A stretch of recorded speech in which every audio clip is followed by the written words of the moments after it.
Hello.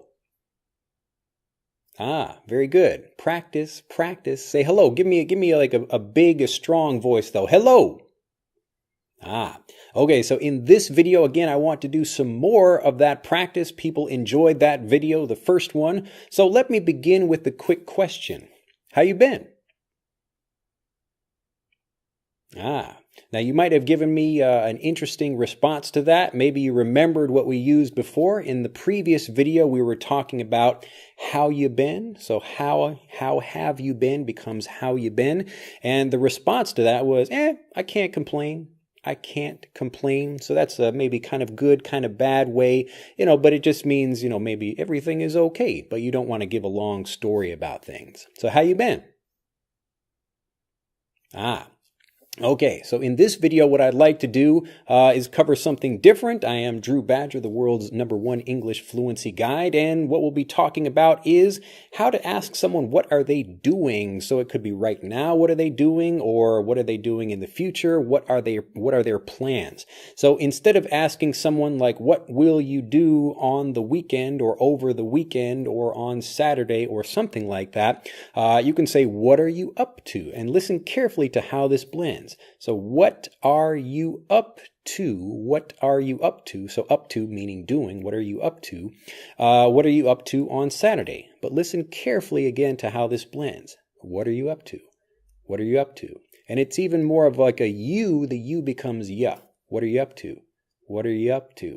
What are you up to? What are you up to? It really sounds funny when you listen to it, but the more you listen to this kind of blended speech, the more prepared you are for it in actual conversations. So what are you up to? What are you up to? What are you up to? So what are you up to right now? If I see a friend, maybe I'm at the library and I walk by, oh, what are you up to? It's like, what are you doing if you're talking about the present, or maybe if you're talking about the future, what are your plans for the future? So what are you up to this Saturday? What are you up to tonight? What are you up to tomorrow? What are you up to next year? That kind of thing. And it can be used for not only a person, but maybe you're talking about a company or what some organization is doing. Oh, like what are they up to? What are they up to? Or, you're asking even about a friend or family member. Oh, how's your sister? Like, what is she up to? What is she up to? So instead of, excuse me, asking about a thing in a more like a textbook way, instead of saying, oh, like, what is your sister doing recently or something like that, you can just say, oh, what is she up to? What is she up to? I haven't seen her or heard from her in a while. What is she up to? But a response to this, similar to what we practiced in the previous video, is nothing much. Nothing much. So this just means like I don't have a particular plan, or, maybe like you're sitting and reading a book and you're like waiting to do something. You're not really spending your time doing something in a particular way right now. So you might just say, nothing much, nothing much. So if I say, what are you up to? I'm just asking about right now. What are you up to? I want you to practice saying nothing much. Nothing much. You can even just say not much. Not much is also easy to say and perfectly fine as well. So what are you up to? Yeah. Oh, that's interesting. So maybe like you're not up to much. This is again when you just see somebody and you're curious, or you call somebody on the phone and like you want to ask them if they're busy, or if they're maybe available to do something with you. Like you call them and say, hey, what are you up to? And they say, oh, nothing much. Oh, do you want to go out to dinner with me? Do you want to do something like that? So it's also a way of asking someone if they're free or if they're available to do something on a certain day. What are you up to? Oh, do you want to go out to dinner tomorrow night? Oh, great, fantastic. So what are you up to? Nothing much. What are you up to? Nothing much. So now you try asking me, what are you up to? Nothing much. I'm just sitting here reading a book. Pretty easy. Let's try it again. So ask me, what are you up to? What are you up to? Really, really focus on blending the sound of that. What are you up to? Oh, nothing much. I'm just drinking a glass of water over here. I'm waiting for a friend of mine, actually.